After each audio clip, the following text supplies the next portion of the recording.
But I want Vergil Ortiz next. And if we can't get Vergil Ortiz next, I heard that Baby Cub was calling me out too. Charlo, he can get it next. Fundora, what's his name? Baccarat, Bartram. You want to fight the best? Boots, come over here. That's right. Let's go, man. All right, so that you answered the question. Is this the fight that you want next? Vergil Ortiz against Jaron Boots Ennis. I think this is the fight that has to happen, man. I think this is it.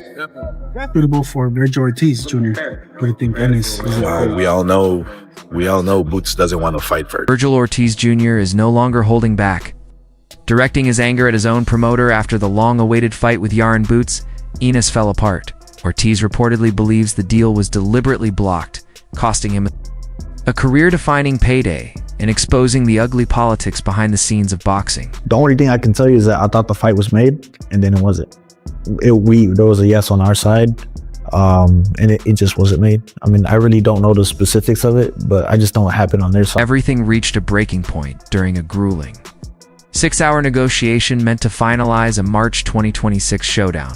The deal was widely seen as done, especially after Ortiz and Ennis had already shared a memorable in-ring face-off that convinced fans the fight was inevitable. And Boots and Ortiz, is the needle moving positively?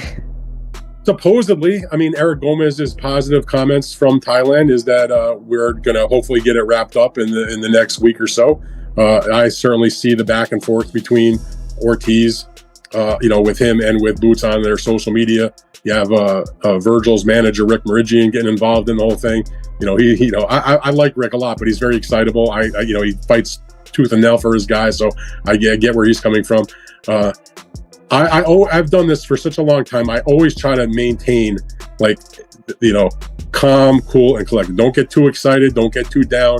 This is making the sausage. You know what I mean? It takes time, and people get all crazy when shit's going on, when they're in there making the fight, trying to get it done. Everybody has things to say about it. I like to let the process play out. I think, especially based on all the comments from both sides, how much they want the fight, that it's going to get done. And we'll see this very, very outstanding matchup in the early part of next year. I think it's going to get done. You never know, but I feel confident. As the hours dragged on, the tone inside the boardroom shifted from professional to openly hostile, ending in a stalemate instead of a signed contract. Rumors soon spread that the money offered to Vergil was shockingly low, especially for a 24-0 fighter with 22 knockouts, essentially asking him to risk everything in a high-stakes fight for a purse that didn't match the danger. Has reported that there's some complications in finalizing the deal between Vergil Ortiz versus Jaron Boots Ennis. Yet it has nothing to do with Golden Boy Promotions having problems or issues with Matchroom Boxing, who promotes Boots Ennis. Golden Boy Promotions, Oscar De La Hoya, Eric Gomez promotes Vergil Ortiz. That the issue is that Vergil Ortiz's manager and Golden Boy Promotions, Eric Gomez and Oscar De La Hoya, have their issues. That's what's reported. Now, Rick is a prestige manager in the sport of boxing, one of the best managers in the sport of boxing. And both of these guys are wonderful fighters, phenom in the 154-pound division, and many think that this is the primary fight at 154-pound division. Yet, we cannot neglect that we could have seen this fight a while ago. But Jaron Boots Ennis declined. He ducked a lucrative offer when it was on the table by Turki Al-Sheikh, which everybody loves because he has been a great addition to the sport of boxing, right? He has eliminated the hiccups in the sport of boxing. But I think because now that Turki Al-Sheikh, and everybody knows that Turki Al-Sheikh is giving that bag, not everybody is really trying to be greedy, maybe. Not everybody, but maybe people trying to be greedy, in which now we've seen a couple of hiccups in which we wasn't seeing in the beginning. And where Turki Al-Sheikh wants to make fights. But one of the guys that been ducking Turki Al-Sheikh purses in the past has been Jaron Boots Ennis. He did duck the Vergil Ortiz and the Teofimo Lopez purses. And Eddie Hearn has publicly stated that these were lucrative offers. The most money that Boots Ennis could have made, right? So how are we going to point the finger now, or the gun, at Vergil Ortiz if they're not trying to finalize the deal with Jaron Boots Ennis? Yes, I want to see that fight. Yes, it's one of the primary fights in the sport of boxing. The silence finally broke when Vergil's manager, Rick Meridian, went public on social media, launching a furious attack on Golden Boy Promotions. After Golden Boy coup, Eric Gomez claimed the fight was moving forward for a March 28th date in Las Vegas. Meridian fired back sarcastically, questioning whether Gomez had magically found extra money. The truth soon came out. Tortiz's team is demanding a minimum $10 million payday to face a dangerous opponent like Jaron Boots Ennis. Means they are asking for publicly $10 million to fight Boots or greater, right? Because it could be 10, it could be 11, 12, 20, right? But they need at least bare bones minimum to get 7 zeros. You need $10 million. In the words of Damon Wayans, 2 snaps and around the world. Hated it. I hate when fighters and teams do this. For one, this manager, is he pulling the strings like he's talking? That's why Boots was like, yo, manager talking crazy, right? He making it sound like he above Golden Boy almost. He like, don't send us nothing unless it got 7 zeros with it. You know what I mean? So that, to me, that's a little bit weird, right? You talking like you Golden Boy or something. Like you the end all be all and you got veto power to veto whatever.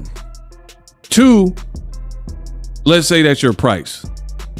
Why are you tweeting and texting and posting and responding publicly? None of the fans is gonna come up with that type of money, right? So speaking to the fans on social media is not a good method. You have to negotiate. You have to see if Turkey, I mean, he's the one that would probably pay the big money for the fight. But you do that behind closed doors. I am not a fan of people trying to negotiate through the public. It's just like, where they do that at? What is the point of doing that? The fans, you're trying, it's like you're trying to, I don't know, because I didn't do it, so I can't really speak on the rationale. But to me, it's foolish, because that's what negotiations are for. Negotiations should be completely and utterly behind closed doors. Ortiz's team says this isn't just about money, it's about respect, and they believe. Oscar De La Hoya isn't showing it. That's fueled a darker theory in boxing circles, that De La Hoya may be deliberately blocking the fight to protect his last major asset. Has to obviously win. And he's focused 1,000%, as I am too. I mean, I'm focused 1,000% on making sure this event, you know, goes on and we take it to the finish line. And people are talking about Boots Ennis, and they're talking about Vergil Ortiz, and you know, my gosh, let's make that fight right away. Well, we can't make a fight until Vergil Ortiz wins. That's just the bottom. I don't work like that, you know.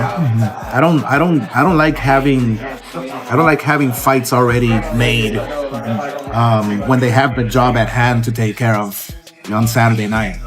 Yeah, I welcome Eddie. I welcome Boots Ennis to see who the very best 154-pound fighter is, and that's Vergil Ortiz. I welcome them. I mean, it's a great show. When you watch Vergil Ortiz, you're always going to get an exciting fight. I'm just afraid that if Boots does see him in person, he's going to shy away from the fight.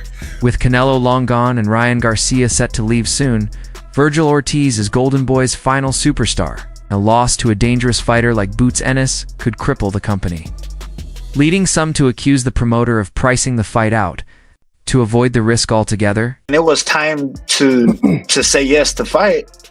I was the only one that said yes. So now you have a lot of people that were saying that I was ducking at 147 when there was no fight to be offered or anything like that. The only times that the fight has ever been offered to either of us, I have said yes.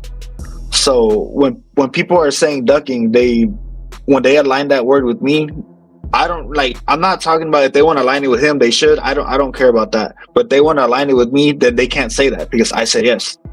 So if there's any other questions, bro, I'll happily answer them.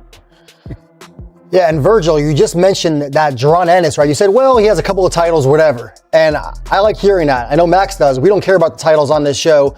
And I give you a lot of credit. We've heard people try to discredit you by saying that you've never been a champion. But to me, it's a lot more important to have real names on your resume. Guys like Majimov, you're fighting Lubin. Tell me why it's more important to you to fight quality opposition than to grab these paper titles.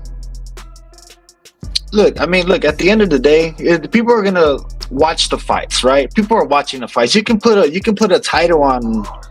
They could have put a title on that last fight that Jaron had against I'm not sure. I don't want to disrespect him. I don't know his name, but they could have did that and said he was a champion. You know, They also did that with Zayas. Lima, yeah. So it's just like there's no credibility behind. From a business standpoint, matching Vergil with Boots is a massive risk that Oscar De La Hoya may not be willing to take. Ennis is a stylistic nightmare, fast, versatile, and powerful enough to change. A career in one night. For a promoter with few remaining stars, losing the last one in a fight he never wanted is a financial disaster. Critics say Boots Ennis, who has 35 wins, no loss, no draw, 31 wins by way of knockout, is now shifting his attention away from the showdown that everybody was calling for, the fight he got in the ring and pressed and pushed for with undefeated WBC junior middleweight interim world champion title contender, Mexican star boxer Vergil Ortiz Jr., who has 24 wins, no loss, no draw, 22 wins by way of knockout. This because Vergil Ortiz's team, his promoter, Oscar De La Hoya, Golden Boy Promotions, have no interest in making this fight. His manager have no interest in making this fight. And Vergil Ortiz Sr., his father, has no interest in making this fight. Vergil Ortiz is interested in making the fight. His team has no interest in making this fight. Absolutely none.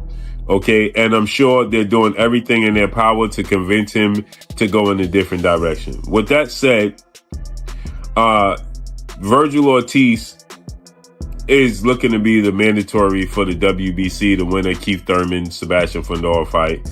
And Jaron Boots Ennis, according to what I'm being told. And shouts out to my brother L-Dub Boston, the Boston Plug, because he's the first person that brought this to my attention, that Jaron Boots Ennis is now focusing on the winner of Xander Zayas, who is the WBO junior middleweight world champion, Puerto Rican star boxer, 22 wins, no loss, no draw, 13 wins by way of knockout, as Xander Zayas is going to take on the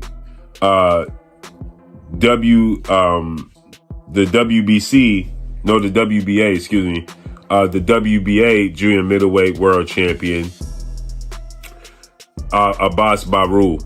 They're going to fight January 30th. By offering a lowball deal, Oscar can quietly kill the fight while claiming he tried to make it, leaving Ortiz furious behind the scenes and feeling robbed of his legacy. I did my part, I signed my part, but I fight this Saturday, so main focus is October 11th. We're not looking past nobody. We staying focused on task in hand.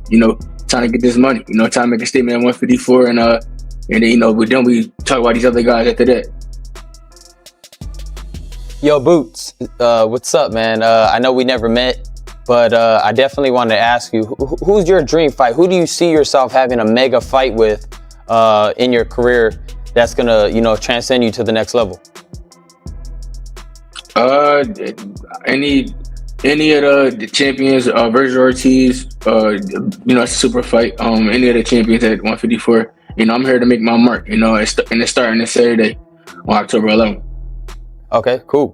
So you got the Ring Magazine belt, which really means you're the champion of a division at welterweight. You have a lot of guys running around here with belts in this, 5 division so-called champion, but they've never really been the champion of any division. They've been the champion of a sanctioning body. You got the Ring Magazine belt as the welterweight champion. Now, it's easy for guys like me to sit up here and talk about the significance of that. Maybe it means something to the fighters, maybe it doesn't. What does it mean to you? Everything. I was able to accomplish, one of my goals, and that's to become ring champion. That's one of my favorite belts. So, and being in a historic, I'm in the books basically at 147. You know, and not too many people could say they held the Ring Magazine title. So yeah. See, that's right. You know, and I'm glad I'm able to, you know, say I held the Ring Magazine title. I think the last few people that held it at 147 was Bud and Floyd Mayweather, and the battle within Golden Boy continues. Duran Boots Ennis isn't waiting around, has reportedly moved on, now setting his sights on the winner of the January 31st unification fight between Abbas Boo and Zandai's dealing a huge blow to fans hoping for a March showdown with Vergil Ortiz.